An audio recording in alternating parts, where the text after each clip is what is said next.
On vous montre les images à part puisque notre ami Hicham Sadoudi vient de nous ramener donc les images de cette rencontre qui avait opposé donc au stade Brakni l'USM Blida au Mouloudia d'Alger et le Mouloudia qui s'impose, Blida qui n'arrive pas, Ahmed Laribi, à démarrer dans ce championnat.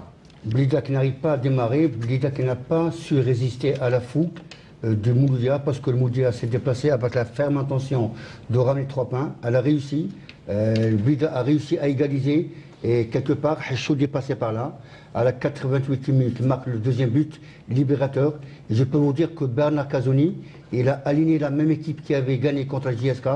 Donc, quelque part, il a trouvé cette formule, plutôt la bonne formule, et il a trouvé le juste équilibre dans les 3 compartiments. Alors, Nakash avait marqué à la 8e minute de jeu dès l'entame de la rencontre. Limen avait égalisé à la 63e. Et Hachoud qui avait donné la victoire à la 88e minute de jeu, Mohamed Haouchin, le Mouloudia, qui reprend aussi des couleurs dans le championnat. Le Mouloudia qui reprend des couleurs, vous l'avez si bien dit, avec sous la menée d'un Bernard Cazouni, qui est un gagneur, il faut le dire, qui a su inculquer cette soif de gagner, bien évidemment, à l'équipe du Mouloudia. Par contre, en face, c'est un début de parcours catastrophique pour l'USM Blida, le grand club jadis de la ville des Roses. 2 points sur 27, ça fait un constat véritablement catastrophique, il faut le dire. Monsieur Touzi. Bon, un mot sur ce match. Pour Blida, je pense que c'est la défaite de trop. Bon, pour Blida, avoir 2 points en 9 journées, je pense que ça va être difficile de revenir. Ils vont hypothéquer leur chance de rester en Ligue 1. Ils sont pratiquement dans la même situation qu'était le RCL Arba la saison dernière. Oui, c'est dommage qu'une équipe qui accède en National 1... Elle fait l'ascenseur, cette équipe, elle monte, elle redescend. Après, beaucoup d'efforts... Ils n'ont pas tiré les leçons qu'il fallait. Mais c'est bien d'accéder aussi là, mais il faut savoir se maintenir.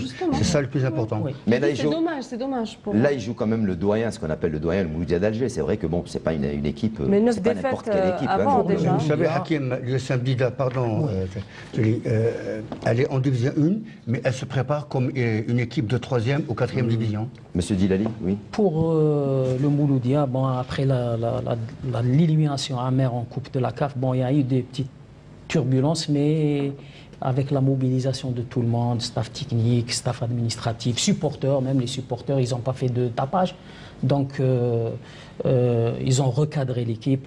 Et je pense qu'avec ils sont en dynamique de victoire. Avec 2 victoires, je pense que le Mouloudia va être... aura son mot. Et bien parti. Et ils ont un effectif de qualité, un effectif d'expérience aussi. Donc un entraîneur qui connaît son métier, un entraîneur qui travaille beaucoup sur l'organisation.